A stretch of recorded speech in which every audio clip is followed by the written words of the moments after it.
The Anatomy of Fear, A Mortal Mind Unabridged by Valerie Stevens. Part 35. Sucked of all sweetness, my arm extends to hook at a 90-degree angle round the curve of your neck.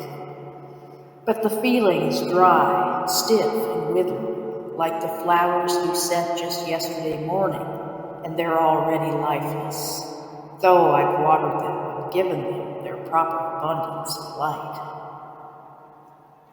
Yet they are still there within that Machiavellian foresight nerve that senses all too well who is being tricked and who is doing tricking. But time has a mind of her own, regardless of any initiative or extrasensory ambitions we might coddle.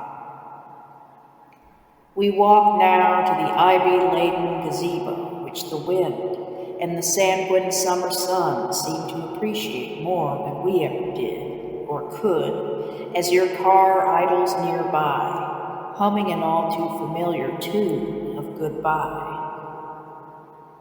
We bob our heads in unison, at least we agree here, as the quiet seduction of monotony lulls us to indifference, even diffidence. But our gall is to the wall, for we cannot say goodbye, and we cannot even really say hello. And isn't it funny how we play with words far more so than even the mere rhetoric of surrender? But perhaps if the wall was demolished, the gall would at least have some say in all of the felonious crimes of the first degree which we commit against nature in her many creeds, needs, take-heeds, and doctrines. But only a very select few have absolutely no hang-ups about playing the role of antagonist. And we alone seem to share this much-coveted distinction out of an infinite number of protagonists. Is there nothing left for us here?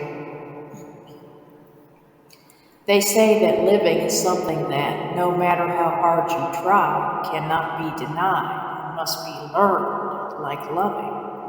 There is no Cupid. The organism is conditioned by doing, the heart by being. But our hearts have been there, done that, been beaten down, been torn, been filled to overflowing, been plundered and pillaged, been completely emptied of all good, have been and gone. Been. Doesn't this word sound all too strangely familiar as it rests with maladroit stance upon the tip of eye and tongue? But I suppose that's how the past tense is meant to seem. It projects one both into past and future tense, as the eternal now evanesces. But there is as much bondage to be found in freedom as there is freedom to be found in bondage.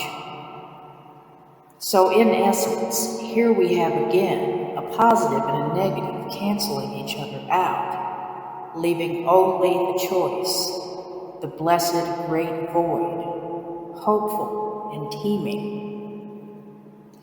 But to be merely on the receiving end of love and life is a stitch without a wound, bones without the flesh. And if it is said that God's love is the most sovereign of all the elements, then perhaps just as soon as we come to define God's love for ourselves, will we come to see everything so clearly, and will we reach the point of no return, as we can be gratified no more by love's mere quest and conquest, but will find ourselves becoming love itself.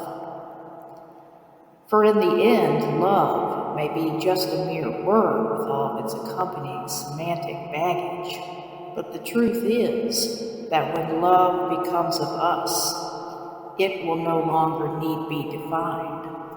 Only we will.